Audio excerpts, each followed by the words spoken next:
नमस्कार साथियों, आप सभी का मेरे YouTube चैनल पे बहुत बहुत स्वागत है। मैं हूं अर्पित राज और आज के वीडियो में मैं लेकर के प्रस्तुत हूं मैट्रिक्स यानी आव्यूह का लेक्चर नंबर 10 लेकर के, जिसमें हम डिस्कस करेंगे मल्टीप्लिकेशन यानी कि गुणन के बारे में। तो अगर अब तक आपने मेरे चैनल को सब्सक्राइब नहीं किया है तो आप मेरे चैनल को सब्सक्राइब करें, और अगर ये वीडियो पसंद आता है तो लाइक करें, ना पसंद आता है तो डिसलाइक करें, क्योंकि इसी तरीके के most important mathematical videos regularly मैं अपलोड करता रहता हूं जो आपके लिए हेल्पफुल होती हैं। So just don't forget to subscribe the channel. Let's now move towards the video. तो जैसा कि हम मैट्रिक्स में मल्टीप्लिकेशन की बात कर रहे हैं, यानी मैट्रिक्स में गुणन की बात कर रहे हैं, तो मैट्रिक्स में गुणन दो प्रकार से किया जाता है। ठीक है, एक तो होता है कि अगर आपको कोई मैट्रिक्स दिया गया है उसमें किसी एक कांस्टेंट से मल्टीप्लिकेशन कर दीजिए, मीन्स एक नंबर से मल्टीप्लिकेशन कर दीजिए, जिसको कि यहां पर हम स्केलर बोलेंगे। ठीक है, तो गुणन का जो पहला टाइप होता है वो होता है multiplication of matrix by a scalar, यानी अदिश। स्केलर को अदिश बोलते हैं हिंदी में। अदिश का आव्यूह से गुणा, यानी कि किसी एक आव्यूह आपको दिया गया रहेगा, किसी भी ऑर्डर का हो सकता है, उसमें आपको एक स्केलर से यानी एक कांस्टेंट वैल्यू से मल्टीप्लिकेशन करना होगा। और दूसरा जो मैट्रिक्स मल्टीप्लिकेशन का टाइप होता है उसमें हम दो मैट्रिसेस को लेते हैं, यानी एक मैट्रिक्स का दूसरे मैट्रिक्स के साथ मल्टीप्लिकेशन। तो फिर आज के वीडियो में हम ये सीखने वाले हैं कि एक मैट्रिक्स दिया जाएगा तो उसमें किसी स्केलर का कैसे मल्टीप्लिकेशन करते हैं, और साथ ही साथ में हम ये भी जानेंगे कि दो मैट्रिसेस का मल्टीप्लिकेशन कैसे किया जाता है। ठीक है, तो यहाँ पे मैंने पहली हेडिंग डाली है जो कि है multiplication of a matrix by a scalar, है ना। अदिश का आव्यूह से गुणा, यानी कि हम किसी आव्यूह में किसी एक स्केलर का मल्टीप्लिकेशन कैसे करते हैं। तो यहां पे मैंने लिखा है if A is equals to square bracket A I J square bracket close M cross N is any matrix and M small M is any scalar real or complex, then the multiplication of matrix A by the scalar M is denoted as M A and is obtained by multiplying to each element of A by that scalar M. इसके कहने का मतलब है कि अगर आपके पास A कोई एम क्रॉस एन टाइप का या ऑर्डर का एक मैट्रिक्स आपको गिवन है, ठीक है, और उसके साथ साथ आपको एक स्केलर स्मॉल एम दिया गया है, कोई स्केलर वैल्यू है, ये रियल हो सकती है या फिर कॉम्प्लेक्स हो सकती है। अगर ये दिया गया है और आपसे कहा जाए कि इस वैल्यू से, इस नंबर से या इस स्केलर से इस मैट्रिक्स ए में मल्टीप्लिकेशन कीजिए, ठीक है, तो इस स्केलर द्वारा इस मैट्रिक्स में मल्टीप्लिकेशन करने का मतलब ये होता है कि आप इस स्केलर से इस मैट्रिक्स में जितने भी एलिमेंट्स आए हैं, जितने भी एलिमेंट्स इसमें दिए गए होंगे, हर एक एलिमेंट में इस आप स्केलर से मल्टीप्लिकेशन कर दीजिए। यही कहलाता है अदिश का आव्यूह से गुणा, यानी कि किसी दिए गए आव्यूह में किसी स्केलर का मल्टीप्लिकेशन करने के लिए हम सिंपली उस स्केलर से आव्यूह के हर एक एलिमेंट में मल्टीप्लिकेशन कर देते हैं। So thus, if A is equals to Aij m cross n, then Ma, इस मैट्रिक्स ए में जब हम स्केलर m का मल्टीप्लिकेशन करेंगे तो उसका रिप्रेजेंटेशन होता है ma। इसको हम इस प्रकार से प्रदर्शित करते हैं, ये हो जाएगा m इंटू ए की वैल्यू हमने यहाँ पर रख दी Aij m क्रॉस n। तो फिर जैसा कि डेफिनेशन से अभी क्लियर हुआ है कि स्केलर से किसी मैट्रिक्स में गुणा मतलब ये इस नंबर का इस मैट्रिक्स के हर एक एलिमेंट में मल्टीप्लिकेशन हो जाएगा। और ए मैट्रिक्स ए का एलिमेंट्स का जनरल रिप्रेजेंटेशन ए आई जे है, तो एम का मल्टीप्लिकेशन ए आई जे में हो जाएगा, तो यानी ये एम अंदर जाएगा, तो यहाँ पे हमारे पास आ जाएगा M A I J M cross N. अब हम यहाँ पे आई और जे के डिफरेंट डिफरेंट मान रखेंगे तो उसमें एम साथ में मल्टीप्लिकेशन में लेना पड़ेगा, यानी कि हर एक अवयव के साथ एम का मल्टीप्लिकेशन हो गया। तो इस तरीके से एम ए इक्वल टू हो जाएगा square bracket M A I J square bracket close M cross N. For example, अगर आपके पास एक मैट्रिक्स ए है, यहाँ पे हमने 2 क्रॉस 2 यानी ऑर्डर 2 का एक स्क्वायर मैट्रिक्स लिया है, देन 2 यहाँ पे हमारा एक स्केलर है, 2 हमने मैट्रिक्स ए में 2 का मल्टीप्लिकेशन किया तो 2a इक्वल टू हो जाएगा 2, और मैट्रिक्स ए की वैल्यू हमने यहाँ पे रख दी। फिर अब क्या है, अकॉर्डिंग टू द डेफिनेशन 2 एक स्केलर है, तो मैट्रिक्स में मल्टीप्लिकेशन करेंगे तो इस मैट्रिक्स के हर एक एलिमेंट में 2 का मल्टीप्लिकेशन करना पड़ेगा। तो यहाँ से हमारे पास 2a इक्वल टू आ जाएगा 2 का ए में मल्टीप्लिकेशन करेंगे 2a आ जाएगा, बी में मल्टीप्लिकेशन करेंगे 2b आ जाएगा, सी में करेंगे 2c और डी में करेंगे तो 2d आ जाएगा, है ना। तो इस तरीके से इस मैट्रिक्स ए में इस स्केलर 2 का मल्टीप्लिकेशन करने पर हमें 2a मैट्रिक्स ये ऑब्टेन हुआ, जो कि 2 क्रॉस 2 का ही एक वर्ग आव्यूह है। तो यहाँ पे आप देख पा रहे हैं कि किसी मैट्रिक्स में किसी स्केलर का मल्टीप्लिकेशन मतलब उस मैट्रिक्स के हर एक एलिमेंट में उस स्केलर से मल्टीप्लिकेशन। यहाँ पे मैंने दूसरा एग्जाम्पल लिया है, if B is equals to this square matrix of order 2 then 3b equal to, यहाँ पे एक मैट्रिक्स b है जो कि ऑर्डर 2 का एक स्क्वायर मैट्रिक्स है, तो यहाँ पे 3 का स्केलर है एक, हमने 3 से मैट्रिक्स b में मल्टीप्लीकेशन किया, तो मैट्रिक्स b के हर एक एलिमेंट में 3 का मल्टीप्लीकेशन होगा, तो यहाँ तो 3 1s are 3, 3 2s are 6 and 3 3s are 9 and 3 4s are 12। तो इस तरीके से हमारे पास 3b इक्वल टू आ जाएगा square matrix of order 2 cross 2, that is order of that is of order 2 whose elements are 3 6 9 and 12। तो यहाँ पे मैंने एक मोस्ट इंपॉर्टेंट नोट लिखा है जो कि है कि from the above examples we conclude that the multiplication of a matrix by a scalar again gives a matrix of the same order. यानी कि ऊपर के एग्जाम्पल से हम ये निष्कर्ष निकालते हैं कि किसी आव्यूह में किसी एक स्केलर से मल्टीप्लिकेशन करने के पश्चात हमें उसी सेम ऑर्डर का एक नया मैट्रिक्स ऑब्टेन हो जाता है, प्राप्त हो जाता है, जैसा कि इन सब एग्जाम्पल से क्लियर है। यहाँ पे मैट्रिक्स बी जो था वो ऑर्डर 2 का स्क्वायर मैट्रिक्स था, मल्टीप्लिकेशन स्केलर 3 से किया तो उसके पश्चात भी हमें 2 ऑर्डर का ही एक स्क्वायर मैट्रिक्स ही ऑब्टेन हुआ in the same way in case of first example also. यहाँ पे एक मैंने मोस्ट इंपॉर्टेंट थ्योरम लिखा है जो कि किसी मैट्रिक्स का किसी स्केलर से मल्टीप्लिकेशन की प्रॉपर्टी को दर्शाता है। वो थ्योरम है, the scalar multiplication is distributive over the matrix addition, that is K A plus B equal to K plus K B. यहाँ पे कहा जा रहा है कि जो अदिश गुणन है, किसी आव्यूह में अदिश का गुणन जो होता है वो आव्यूहों के योग पर वितरण नियम का या बंटन नियम का पालन करता है। अर्थात कहने का मतलब ये है कि अगर आपके पास दो मैट्रिसेस हैं ए और बी, है ना, अगर आप इन दोनों को जोड़ दें और फिर इन दोनों मैट्रिसेस को जोड़ने के पश्चात इसमें आप किसी एक स्केलर से मल्टीप्लिकेशन कर लें, है ना, तो ऐसा करने के पश्चात जो आपको एक मैट्रिक्स मिलेगा वो, और अगर आप इस स्केलर का इन दोनों मैट्रिसेस में अलग अलग मल्टीप्लिकेशन कर लें, यानी कि के ए ऑब्टेन कर लीजिए और के बी ऑब्टेन कर लीजिए और इन दोनों को जोड़ दीजिए, तो इसके बाद ये जो मिलेगा ये भी एक मैट्रिक्स होगा, तो ये दोनों मैट्रिक्स सेम होंगे, ये दोनों मैट्रिक्स बराबर होंगे। यही कहने का मतलब है वितरण के नियम का। अर्थात इसका मतलब ये है कि चाहे आप दोनों मैट्रिसेस को जोड़ करके उसमें कांस्टेंट का मल्टीप्लिकेशन कर दीजिए, यानी स्केलर का मल्टीप्लिकेशन कर दीजिए, या फिर अलग अलग मैट्रिसेस में उस कांस्टेंट का अलग अलग मल्टीप्लिकेशन करके तब जोड़िए, आपको सेम रिजल्ट यानी सेम मैट्रिक्स ही ऑब्टेन होने वाला है। यही होता है distributive over the matrix addition.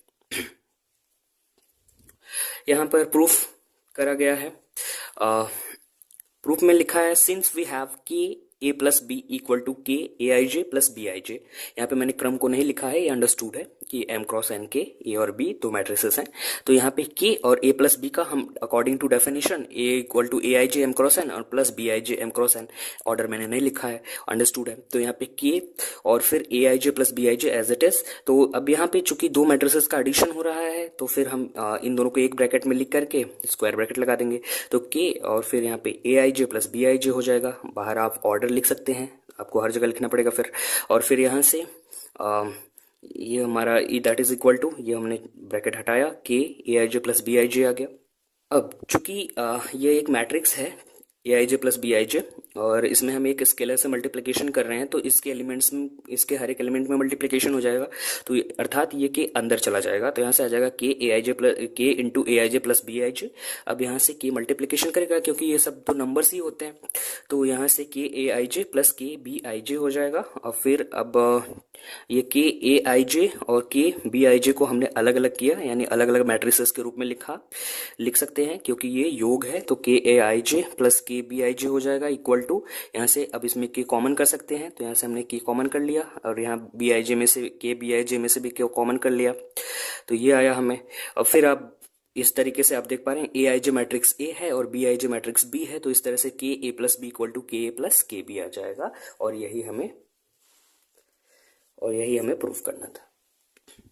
Multiplication of matrix by a scalar के ऊपर मैंने एक एग्जांपल लिया है जो कि है 2 इंटू, यहाँ पे दो मैट्रिसेस हैं, ए के जगह पे मान लीजिए ए बी सी डी है, ऑर्डर 2 का स्क्वायर मैट्रिक्स, और ये मैट्रिक्स बी है आपका ई एफ जी है जिसके एलिमेंट्स है ऑर्डर 2 का। इन दोनों पर इन दोनों के एडिशन पर इस स्केलर 2 का मल्टीप्लिकेशन हुआ है यहाँ पे, तो हम यहाँ पे चेक करेंगे कि क्या ये इस रूल को, ऊपर वाले रूल को फॉलो करता है कि नहीं। तो यहाँ से हमने देखा ये है, अब मैट्रिक्स एडिशन है, तो इन दोनों, ये मैट्रिक्स मैट्रिसेस, तो ये दोनों मैट्रिसेस ऐड हो जाएंगी, संगत अवयव जोड़ दिए जाएंगे। फिर उसके पश्चात इस टू का इस मैट्रिक्स के हर एक एलिमेंट में मल्टीप्लिकेशन होगा, तो यहाँ से 2a प्लस 2e प्लस और 2b plus 2f 2c plus 2g 2d plus 2h आ जाएगा। फिर यहाँ से हम फिर अलग अलग दिखा सकते हैं क्योंकि योग है। तो यहाँ से हमने पहले पहले एलिमेंट्स से पहले एक मैट्रिक्स बना ली और दूसरे एलिमेंट से दूसरी मैट्रिक्स बना ली, यानी 2a को अलग रखा, 2e को दूसरे वाले मैट्रिक्स में रख दिया।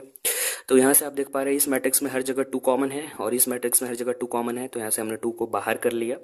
जब अवयव के केस में आप ये बात ध्यान रखें कि आप कोई भी एलिमेंट तभी आप कोई भी नंबर तभी कॉमन कर सकते हैं किसी मैट्रिक्स से जब वो नंबर आपको अवयव के हर एक एलिमेंट में कॉमन मिलता दिखाई देगा। जब हर एक एलिमेंट में कॉमन होगा तभी आप उसे कॉमन कर सकते हैं। तो यहाँ पे 2 आप देख पा रहे हैं कि हर एक एलिमेंट में कॉमन था, तो इसलिए हमने 2 को बाहर कर लिया। इन द सेम में यहाँ पर भी 2 को हमने कॉमन कर लिया। अब ये मैट्रिक्स आपका ए है जो कि पहले से गिवन था और ये मैट्रिक्स बी है जो कि पहले से गिवन था, तो ये आ गया 2a plus B, that is this is equal to 2 into this is a, 2a plus 2 into this is b, तो 2a प्लस 2b। तो अब हम डिस्कस करने जा रहे हैं मैट्रिसेस के केस में दूसरे टाइप के मल्टीप्लिकेशन की, जो कि होता है किसी मैट्रिक्स का किसी दूसरे मैट्रिक्स से गुणन, मींस मल्टीप्लिकेशन ऑफ मैट्रिसेस, अवयवों का गुणन। तो इस केस में पहले केस में हमने देखा कि हम किस प्रकार किसी मैट्रिक्स में किसी एक स्केलर यानी किसी एक नंबर का मल्टीप्लिकेशन करते हैं। अब हम देखने जा रहे हैं कि कोई दो मैट्रिसेस अगर हमें दी गई हैं तो हम उन दोनों मैट्रिसेस का कैसे मल्टीप्लिकेशन करते हैं।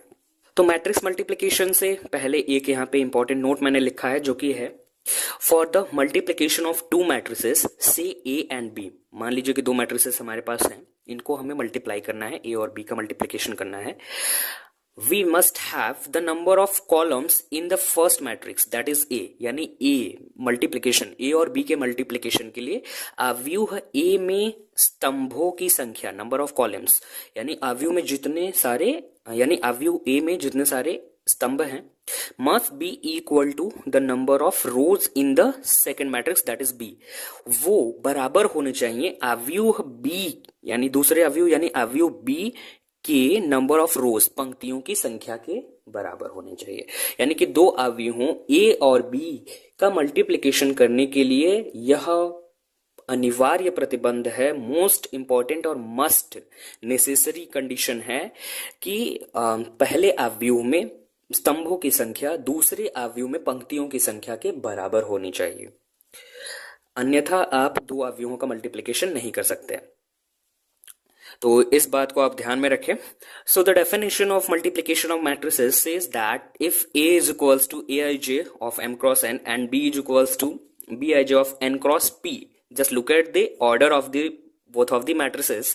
Here the order of A is M cross N, that is the order of A ends at N, but the order of B is N cross P, that is the order of B starts at N, means the number of columns in the matrix A is n and the number of rows in matrix B is n, means the number of columns in the first matrix must be equal to the number of rows in the second matrix.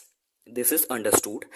So if A and B are any two matrices such that the number of columns in the first matrix A is equal to the number of rows in the second matrix B, then the multiplication of A and B is denoted as AB.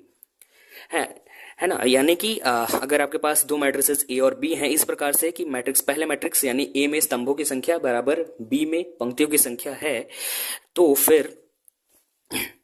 फिर उन दोनों का multiplication संभव है और उनके गुणन को हम ए बी से प्रदर्शित करते हैं, ए इंटू बी से प्रदर्शित करते हैं, which is a matrix of order M cross P, जो कि अगेन एक अवयव ही होता है, यानी दो अवयवों का गुणनफल भी एक अवयव ही होता है, लेकिन उसका ऑर्डर हो जाएगा एम क्रॉस पी। यहाँ पे आप देखें कि ए का ऑर्डर है एम क्रॉस एन और बी का ऑर्डर है एन क्रॉस पी, तो जब आप ए बी निकालेंगे तो यहाँ पे इसका ऑर्डर हो जाएगा एम क्रॉस पी, है ना। यानी कि जब जो चीजें सेम मिल रही थी, जैसा कि हमने मल्टीप्लिकेशन के केस में बात करा कि अवयव ए में स्तंभों की संख्या अवयव बी में पंक्तियों की संख्या के बराबर होनी चाहिए, होनी चाहिए। तो जो चीजें बराबर हैं उन्हें आप कैंसिल कर दें मल्टीप्लिकेशन के थ्रू, तो आपके पास बचेगा m और यहाँ पे बचा है क्रॉस p, है ना। तो आपके पास आया m क्रॉस p, यानी कि जो अवयव a और b इन दोनों का मल्टीप्लिकेशन करने के पश्चात जो आपको नया अवयव ab मिलेगा उसका जो ऑर्डर होगा वो m क्रॉस p हो जाएगा। यानी कि अवयव a का क्रम का पहला अवयव यानी अवयव a के पंक्तियों की संख्या और अवयव b के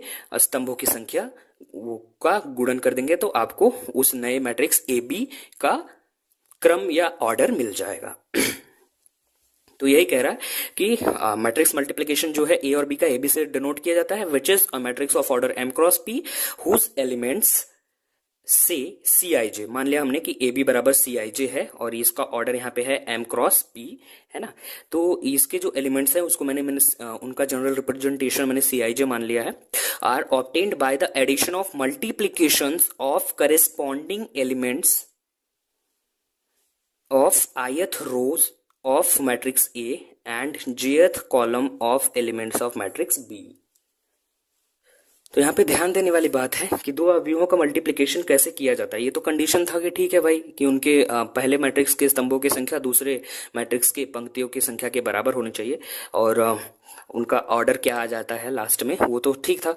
लेकिन अब मल्टीप्लिकेशन करते कैसे हैं, तो इसमें यहाँ पे कहा जा रहा है are obtained by the addition of multiplications of the corresponding elements of ith rows of matrix A and jth column elements of matrix B। यानी कि अवयव A जो है, अवयव A का आयत पंक्ति यानी आईवी पंक्ति, अवयव A जो दिया गया रहेगा मैट्रिक्स उसकी आईवी पंक्ति के अवयवों का गुणनफल आपको करना होगा मैट्रिक्स B के jth कॉलम, मैट्रिक्स B के jth कॉलम से। मैट्रिक्स ए के ith रो का मल्टीप्लिकेशन मैट्रिक्स बी के jth कॉलम के करेस्पॉन्डिंग एलिमेंट से करके फिर उनको उन सभी को एक दूसरे में ऐड कर दिया जाता है और उसको ए आई जे पोजिशन पे रख दिया जाता है। इस तरीके से आपको मैट्रिक्स ए बी का आई जे पोजिशन वाला एलिमेंट यानी सी आई जे आपको मिल जाता है मैट्रिक्स ए बी का,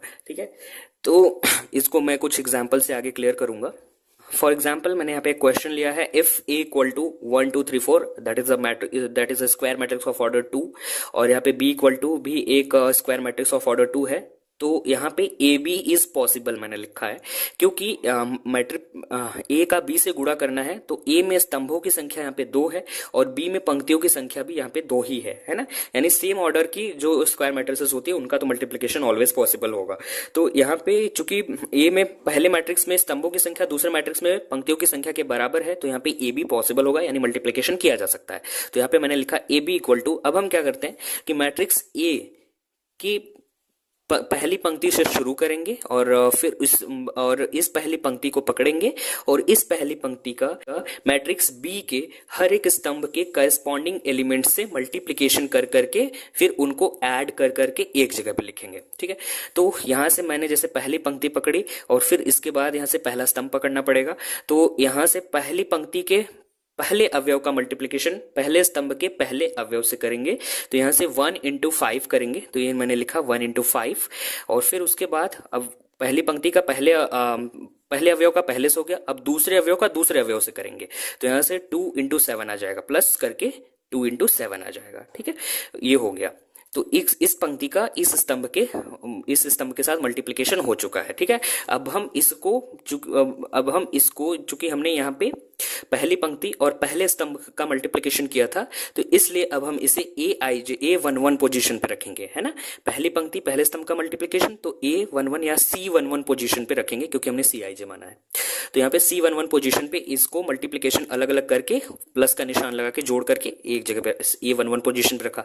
अब मल्टीप्लिकेशन इसी तरह से करना होगा पहली पंक्ति का दूसरे स्तंभ के साथ। तो पहली पंक्ति और दूसरा स्तंभ यानी यहाँ से इसका जो एलिमेंट्स आएंगे वो उसका पोजीशन होगा C12 यानी C12 यहाँ पे होगा, है ना। तो C12, तो यहाँ 1 का ये पहली पंक्ति और ये दूसरा स्तंभ हो गया, तो 1 का 6 के साथ मल्टीप्लीकेशन 1 इंटू 6 हो जाएगा, प्लस फिर 2 का 8 के साथ दूसरे एलिमेंट का दूसरे एलिमेंट से मल्टीप्लीकेशन, संगत अवयवों का ही मल्टीप्लीकेशन करा जाता है, फिर उसके बाद उन्हें जोड़ दिया जाता है। तो यहाँ से 2 का 8 के साथ करेंगे तो 2 इंटू 8 आ जाएगा। फिर अब यहाँ से इस पहली पंक्ति का इस दूसरे स्तंभ से मल्टीप्लीकेशन हो चुका है, ठीक है। अब इसी तरह से जब पहली पंक्ति का कार्य समाप्त हो जाएगा, फिर उसके बाद हम दूसरी पंक्ति के लिए बढ़ते हैं। तो दूसरी पंक्ति के लिए वही काम शुरू से करेंगे, तो दूसरी पंक्ति पकड़ेंगे और पहला स्तंभ पकड़ेंगे, तो दूसरी पंक्ति और पहला स्तंभ यानी 2 1 पोजीशन आएगा, तो C21 पोजीशन पे हम ये मल्टीप्लीकेशन और एडिशन लिखेंगे। तो यहाँ से 3 का मल्टीप्लीकेशन 5 से, पहला अवयव का पहले अवयव से मल्टीप्लीकेशन, तो 3 इंटू 5 आ जाएगा, प्लस या फिर 4 का 7 के साथ मल्टीप्लीकेशन 4 इंटू 7 आ जाएगा।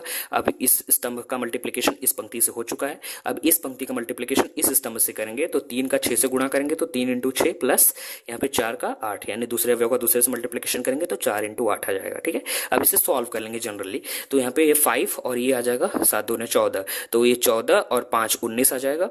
फिर ये 6 कम 6 और फिर 2 8 16 यानी कि आपका 22 आ जाएगा, यहाँ पे लिख दिया। फिर इसके बाद 3 5 15 और 4 7 28, ये आ जाएगा 43, ये आएगा 43। Sorry, here is a mistake, please correct it, it is 43। और ये यहाँ पे 3 into 6 will implies 18 and plus ये 32 हो जाएगा, तो ये ऐड करने के बाद आ जाएगा 50। तो फाइनली हमारे पास ए बी जो आया वो है 19 22 43 और 50 इसके एलिमेंट्स है, और it is also a matrix of order 2, that is it is also a square matrix.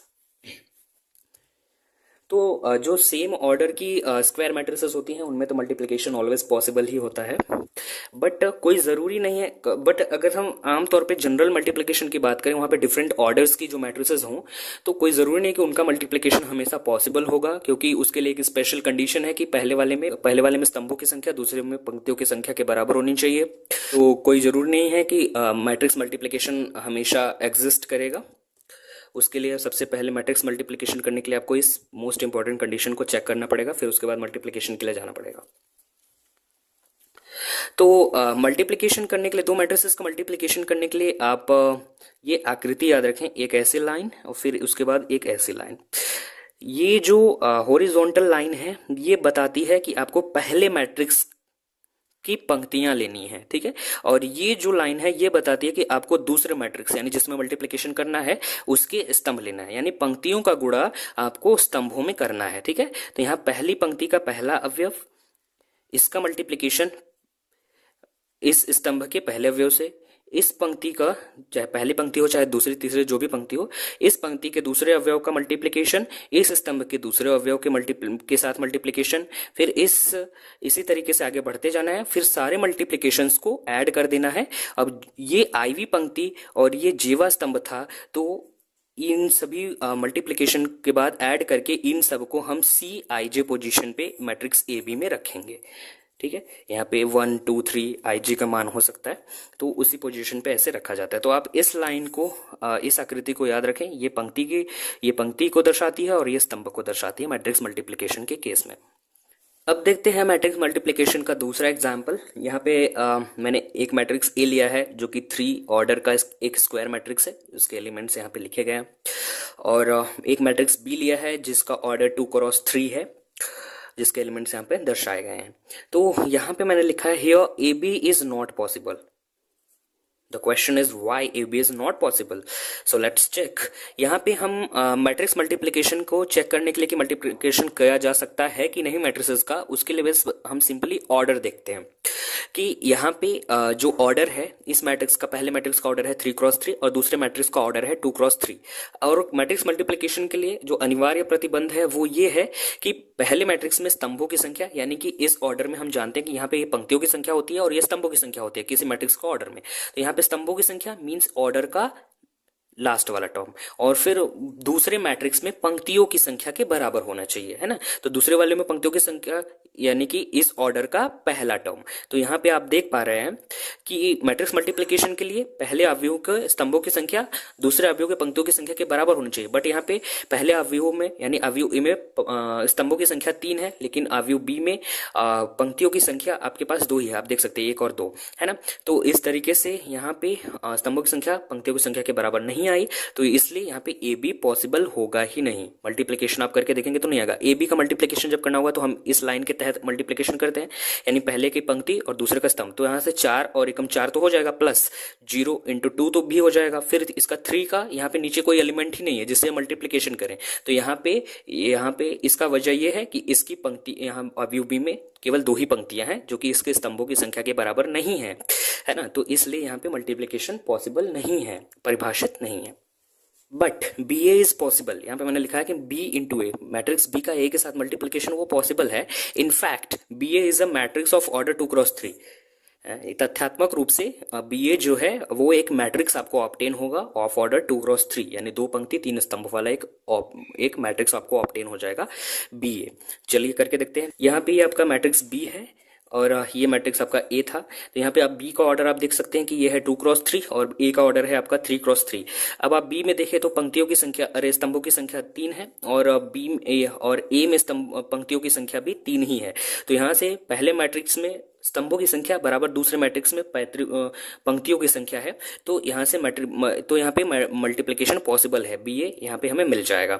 तो यहाँ पे हम इस लाइन के तहत मल्टीप्लिकेशन करेंगे तो 1 का 4 के साथ मल्टीप्लिकेशन करेंगे 4 आएगा, प्लस 3 का 2 के साथ मल्टीप्लिकेशन करेंगे 6 आएगा, प्लस 2 का 1 के साथ मल्टीप्लिकेशन करेंगे तो 2 आएगा। ठीक है। इन द सेम वे अब इस पंक्ति का इस स्तंभ से मल्टीप्लिकेशन, तो 1 का 0 के साथ 0, 3 का 1 के साथ 3 और 2 का 3 के साथ 6 और फिर इसी तरह से 1 का 3 के साथ 3, 3 का 2 के साथ 6 और फिर 2 का 0 के साथ 0 है ना।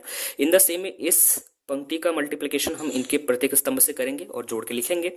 तो यहाँ से 2 का 4 के साथ 8, 0 का 2 के साथ 0 और 4 का 1 के साथ 4। फिर इन द सेम में आगे हमने इन चीज़ों को मल्टीप्लाई करके लिखा है ऐड करके। फिर इसे सॉल्व करेंगे 6 4 10 2 12 और 6 3 9 6 3 9 और इन सबको सॉल्व करेंगे तो ये आया हमें।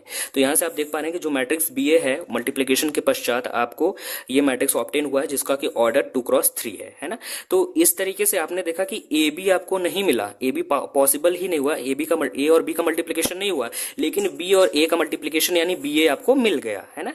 तो यहाँ से स्पष्ट हो जाता है कि ए बी तो आपको मिला ही नहीं, लेकिन आपको बी ए मिल चुका है। तो ए बी और बी ए सामान्यतः एक दूसरे के बराबर नहीं होते हैं, यानी अवयवों का गुणनफल जो होता है वो क्रम विनिमेय नियम का पालन नहीं करता है। क्योंकि आप यहाँ पे इस एग्जांपल से देख पा रहे हैं कि बी ए मैट्रिक्स बी ए यानी बी और ए का मल्टीप्लिकेशन मिल गया, और अगर ए बी और बी ए बराबर होते तो आपको ए बी भी मिलना चाहिए था, तो ए बी तो मिला नहीं, यहाँ पे केवल बी ए मिला है। तो इसका मतलब A B is not equal to B A है ना।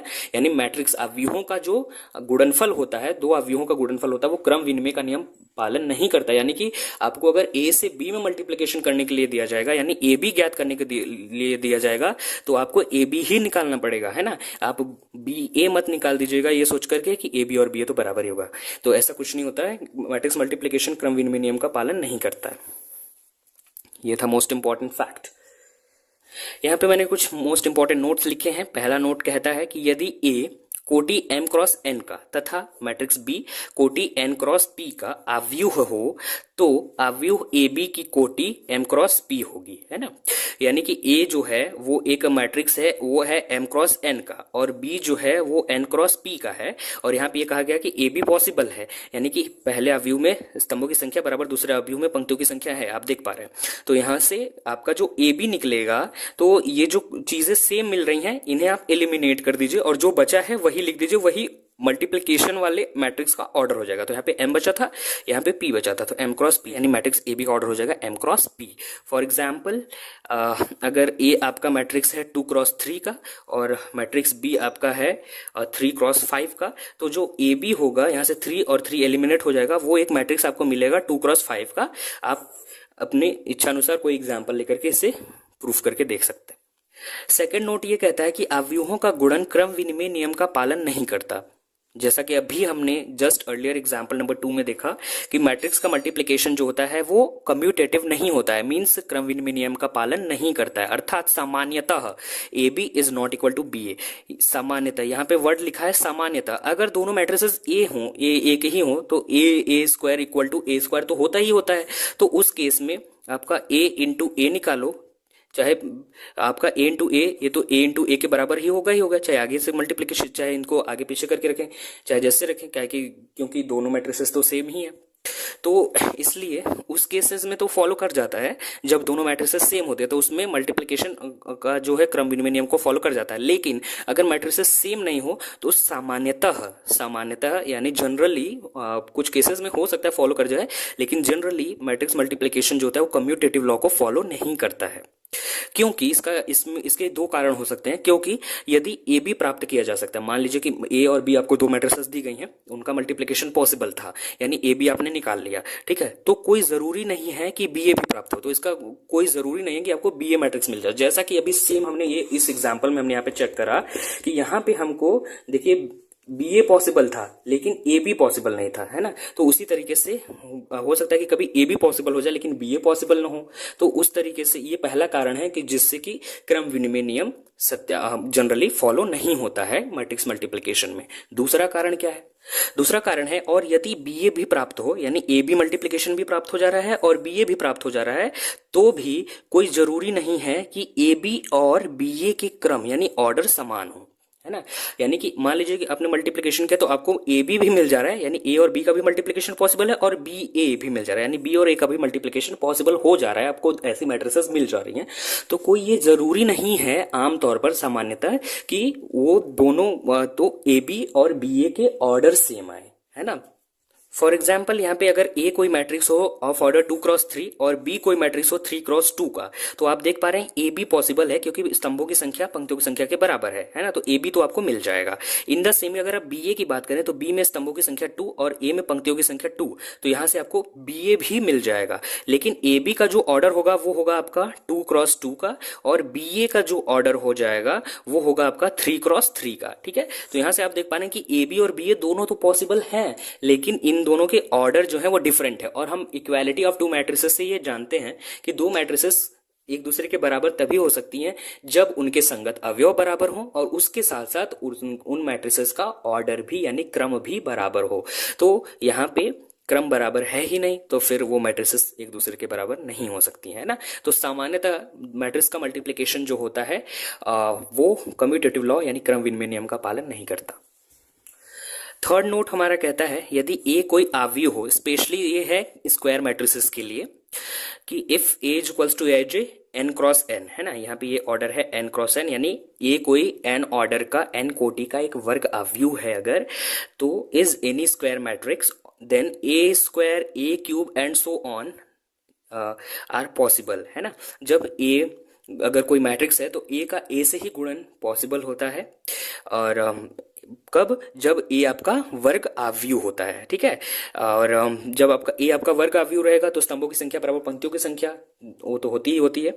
तो वहां पर जब ए कोई भी मैट्रिक्स अगर वर्ग अवयव हो तो उसका उसी के साथ गुणन चाहे जितनी बार संभव होता है ना। और but if A is equals to A I J 2x3, यहाँ पे फॉर एग्जाम्पल मैंने लिया है कि यहाँ पे कोई भी एक जनरल मैट्रिक्स हो जिसका कि पंक्तियों की संख्या स्तंभों की संख्या बराबर ना हो, तो उसमें ए स्क्वायर पॉसिबल नहीं होगा, क्योंकि ए में आप देख पा रहे हैं कि यहाँ पे स्तंभ की संख्या 3 है, फिर आप ए का ए से मल्टीप्लीकेशन करोगे तो ए स्क्वायर आएगा ना। तो यहाँ पे आपके पास आ जाएगा ए आई जे, और ये भी 2x3, तो इस वाले पहले वाले में स्तंभ की संख्या दूसरे वाले में पंक्ति की संख्या के बराबर होनी चाहिए। तो यहाँ पे इसमें तो 3 है, यहाँ पे 2 है, तो यहाँ पे पंक्ति की स्तंभ की संख्या पंक्ति की संख्या के बराबर नहीं है, तो यहाँ पे ए स्क्वायर पॉसिबल नहीं होगा, है ना। तो खुद का खुद से गुणन लगभग सामान्यतः स्क्वायर मैट्रिसेस के केस में ही पॉसिबल होता है। तो यहाँ पे मैंने लिखा है यदि ए कोई अवयव हो तो A square equal to A into A, यानी ए का ए से मल्टीप्लीकेशन आप कर देते हो तो उसको हम सिंपली ए स्क्वायर से प्रदर्शित करते हैं। ए क्यूब जब हो, ए क्यूब को आपको अगर फाइंड आउट करना हो तो ए स्क्वायर आपने ऊपर से निकाल लिया है, ए स्क्वायर में फिर आप ए से मल्टीप्लीकेशन कर लीजिए, तो फिर इस तरह से आप ए क्यूब निकाल लेंगे। ए पावर 4 निकालना है तो ए क्यूब में ए से मल्टीप्लीकेशन कर लीजिए, एंड सो ऑन। अगर आपको ए एन निकालना हो तो ए एन माइनस 1 में ए का मल्टीप्लीकेशन कर देंगे तो आपको ए टू द पावर एन निकल जाएगा। ये है रिप्रेजेंटेशन। ए का ए में जब 2 बार गुणा करेंगे तो ए स्क्वायर ऐसे लिखा जाता है, ए क्यूब लिखा जाता है इन द सेम वे, और A 4 and so on, A N इसी तरीके से लिखा जाता है। चौथा नोट कहता है अवयवों का गुणन साहचर्य नियम का पालन करता है, means the multiplication of matrices follows the associative law, यानी कि कोई आपको 3 मैट्रिसेस दी गई होंगी तो चाहे आप पहले उनमें से 2 मैट्रिसेस बी और सी का मल्टीप्लीकेशन कर लीजिए, उसके बाद पहली मैट्रिक्स ए का मल्टीप्लीकेशन कर लीजिए। मान लीजिए ए और ए बी और सी आपके पास मैट्रिसेस 3 दिए हैं, तो पहले उनमें से लास्ट वाले 2 का मल्टीप्लीकेशन करने के बाद आप पहले वाले का मल्टीप्लीकेशन कर लीजिए। और ये मैट्रिसेस ए और बी और सी इस प्रकार से होनी चाहिए कि इन सब का मल्टीप्लीकेशन पॉसिबल हो, यानी जो स्तंभों की संख्या बराबर पंक्तियों की संख्या का जो कंडीशन है वो हमेशा फुलफिल हो रहा हो। तो आप चाहे लास्ट की 2 मल्टीप्लीकेशन को, लास्ट की 2 मैट्रिसेस का मल्टीप्लीकेशन करके फिर फर्स्ट वाला पहले वाले का मल्टीप्लीकेशन कर लीजिए, या फिर फर्स्ट वाली 2 मैट्रिसेस का मल्टीप्लीकेशन करके फिर उसमें लास्ट वाली का मल्टीप्लीकेशन कर लीजिए, यानी कोई भी 2 का मल्टीप्लीकेशन करके फिर आप किसी तीसरे का मल्टीप्लीकेशन करें तो हमेशा आपको सेम रिजल्ट आएगा। उसमें कोई ये फर्क नहीं पड़ने वाला है कि आप पहले की इन दोनों को मल्टीप्लाई करते हैं। यहाँ पे 5th प्रॉपर्टी है डिस्ट्रीब्यूटिव लॉ की, जो कि कहती है कि the multiplication is distributive over the sum of matrices, यानी कि अगर 2 मैट्रिसेस आपको दी गई हैं तो उनको ऐड करके फिर उसमें आप किसी एक मैट्रिक्स से मल्टीप्लीकेशन कर लीजिए, तो उससे जो आपको रिजल्ट मिलेगा, जो एक मैट्रिक्स मिलेगी वो, और या फिर आप वो जो मैट्रिसेस दोनों दी गई हैं उनमें उस मैट्रिक्स से पहले अलग अलग मल्टीप्लीकेशन कर लीजिए, है ना, फिर उसके बाद जो है उन सबको जोड़ दीजिए, तो इससे आपको हमेशा दोनों मैट्रिसेस सेम मिलने वाली है। यानी एडिशन के बाद आप मल्टीप्लीकेशन करिए या फिर मल्टीप्लीकेशन अलग अलग करके फिर आप जोड़ दीजिए, तब आपको दोनों मैट्रिसेस हमेशा सेम रिजल्ट देंगी। ठीक है, तो यही था where A equals to A I J M cross N और B equals to B I J N cross P और C equals to C I J N cross P. यहाँ पे बी और सी के ऑर्डर सेम होंगे क्योंकि यहाँ पे एडिशन है और एडिशन के लिए ऑर्डर का सेम होना अनिवार्य होता है। प्रॉपर्टी नंबर 6 कहती है 2 अवयवों का गुणनफल 0 हो सकता है किंतु उन दोनों अवयवों में से कोई एक 0 हो यह आवश्यक नहीं है। मींस कि ऐसा बहुत सारे केसेस में आपको देखने को मिल सकता है कि आप 2 मैट्रिसेस का मल्टीप्लिकेशन करो तो आपको वहां पे 0 मिल जाए, है ना, यानी ए बी बराबर आपको 0 मिल जाए, लेकिन वहां पे ना तो ए 0 होगा और ना ही बी 0 होगा, है ना। यानी 0 आने का मतलब मैट्रिसेस के केस में नल मैट्रिक्स आ जाना या 0 मैट्रिक्स आ जाना, यानी ऐसा मैट्रिक्स आ जाना जिसके सारे एलिमेंट्स 0 होंगे। तो कभी कभी जब आप ए बी 2 मैट्रिसेस का मल्टीप्लिकेशन निकालेंगे तो वो आपको इक्वल टू नल मैट्रिक्स यानी कि 0 मैट्रिक्स आ जाएगा, लेकिन वहां पे ना तो ए आपका नल मैट्रिक्स होगा ना तो बी आपका नल मैट्रिक्स होगा। तो ऐसा भी हो सकता है कि ए और बी 0 ना हो लेकिन ए बी 0 आ जाए, 0 मैट्रिक्स आ जाए। यही कह रहा है कि if A B is equals to 0 then this does not implies that कि ए इज इक्वल्स टू 0 और बी इज इक्वल्स टू 0, यानी ए बी 0 तो कोई जरूर नहीं कि ए और बी में से कोई एक या दोनों 0 ही हों।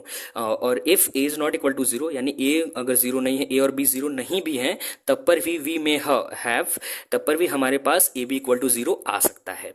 और ए और बी में से कोई एक 0 मैट्रिक्स है तो उनका मल्टीप्लिकेशन करेंगे, ऑब्वियसली आपको 0 मैट्रिक्स ही मिलने वाला है परिणाम में, अगर सेम ऑर्डर के, अगर वो मैट्रिक्स मल्टीप्लिकेशन के स्पेशल कंडीशन को सेटिस्फाई करते हैं तब, यानी स्तंभों की संख्या बराबर पंक्तियों की संख्या।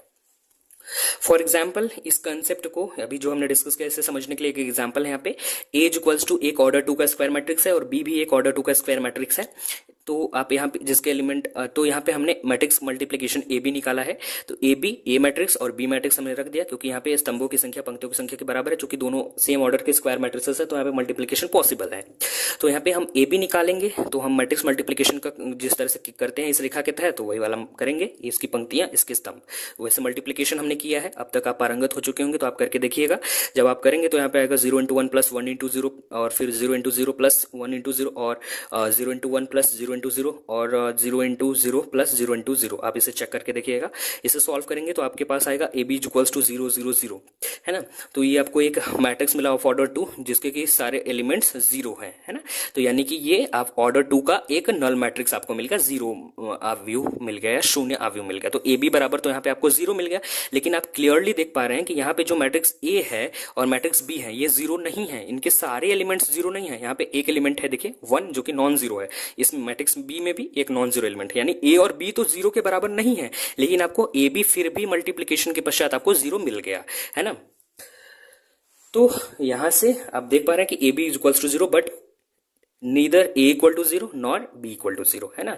तो यहां से आप ये स्पष्ट होता है कि दो मैट्रिक्स का मल्टीप्लिकेशन शून्य के बराबर हो सकता है, जबकि उन दोनों मैट्रिसेस में कोई भी मैट्रिक्स शून्य न हो।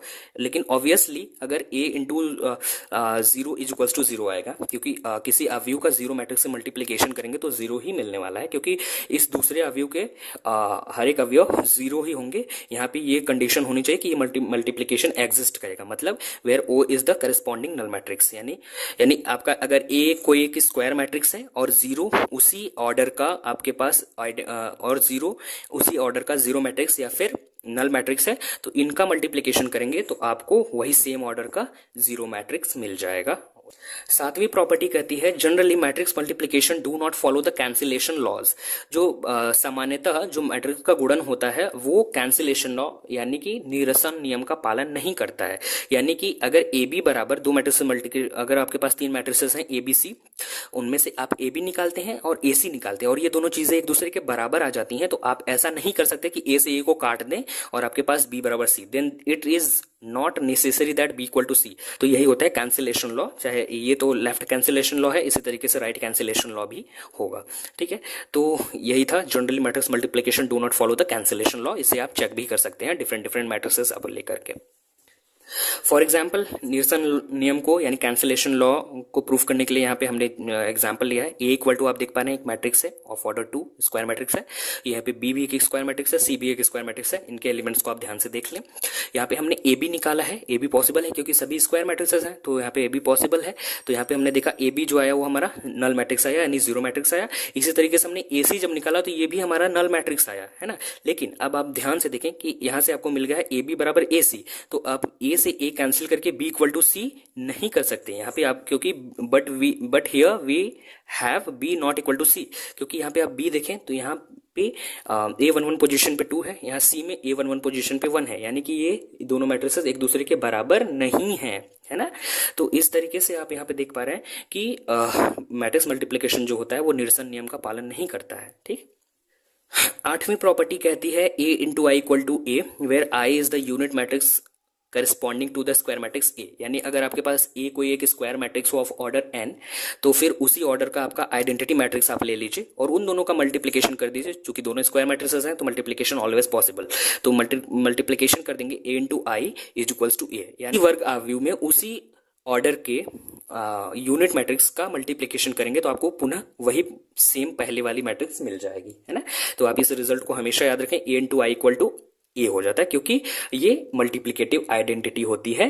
जो यूनिट मैट्रिक्स होती है या आइडेंटिटी मैट्रिक्स होती है ये गुणन के सापेक्ष तत्समक होती है, यानी मल्टीप्लिकेटिव आइडेंटिटी होती है। ठीक है, और यहाँ पे मैंने लिखा है A into A inverse equal to A inverse into A equal to आई।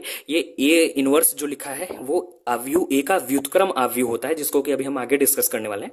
यहाँ पे मैंने नोट के तौर पे लिख दिया है, तो A into A inverse equal to A inverse into A. चाहे ए में ए के व्युत्क्रम का गुणा कर लें, चाहे ए के व्युत्क्रम में ए का गुणा कर लें, इन दोनों का मल्टीप्लिकेशन हमेशा आइडेंटिटी को देगा। यानी कि हर एक अवयव का, हर एक नॉन सिंगुलर मैट्रिक्स का व्युत्क्रम अवयव एग्जिस्ट करता है। ठीक है, नॉन सिंगुलर मैट्रिसेस क्या होती है आगे हम डिस्कस करेंगे। और इसी तरीके से I square equal to I dot I equal to I होगा। आई मतलब किसी भी एक ऑर्डर का किसी भी एन ऑर्डर का एक आइडेंटिटी मैट्रिक्स अगर है तो उसका उसी के साथ मल्टीप्लिकेशन करेंगे तो आपको हमेशा पुनः वही आइडेंटिटी मैट्रिक्स मिल जाएगी, है ना। तो where I is the unit matrix of order N. यहाँ पे फॉर एग्जाम्पल मैंने एक ऑर्डर 3 का आइडेंटिटी मैट्रिक्स लिया है, एक आई अवयव लिया है, तो फिर देन आई स्क्वायर मैंने यहाँ पे निकालने की कोशिश करी, तो I square equal to I into I लिखेंगे, तो आई की वैल्यू ये और आई की वैल्यू ये, चूंकि स्क्वायर मैट्रिक्सेस है तो मल्टीप्लिकेशन ऑलवेज पॉसिबल। तो यहाँ से मल्टीप्लिकेशन का नियम अप्लाई करके मैंने मल्टीप्लिकेशन किया है, फिर इनको सॉल्व करके लिखा, तो आई स्क्वायर इक्वल टू मुझे मिल रहा है 100010001। तो आप देख पा रहे हैं ये क्या है, ये कुछ नहीं बल्कि आई के ही बराबर आ गया है ना। तो इस तरह से I square equal to I आ गया, और in fact I is to the power N equal to I, यानी कि आई का यहाँ पे कोई भी पावर आप ले लीजिए, where N is any positive integer, कोई भी पॉजिटिव इंटीजर यहाँ पावर पे रख दीजिए, आप उनका उसकी वैल्यू हमेशा आई के बराबर ही आएगी। आई आइडेंटिटी मैट्रिक्स ही आपको मिलने वाला है। इस रूल को बोलते हैं आइडेम्पोटेंट लॉ, जिसको कि हम आगे के अगले वीडियो में डिस्कस करेंगे। कुछ मल्टीप्लिकेशन से रिलेटेड मैट्रिसेस, कुछ मल्टीप्लिकेशन के दौरान प्राप्त स्पेशल टाइप के रिजल्ट्स के कंक्लूजन में कुछ स्पेशल टाइप की मैट्रिसेस होती हैं, उनको हम अगले वीडियो में डिस्कस करेंगे। तो आज की वीडियो में सिर्फ इतना ही। आई होप आपको ये वीडियो पसंद आया होगा, सारे कंसेप्ट क्लियर होंगे। फिर भी कोई डाउट रह जाता तो आप हमें कमेंट के माध्यम से पूछ सकते हैं। तो see you very soon with a new video. Just don't forget to subscribe the channel. So thank you very much for watching this video.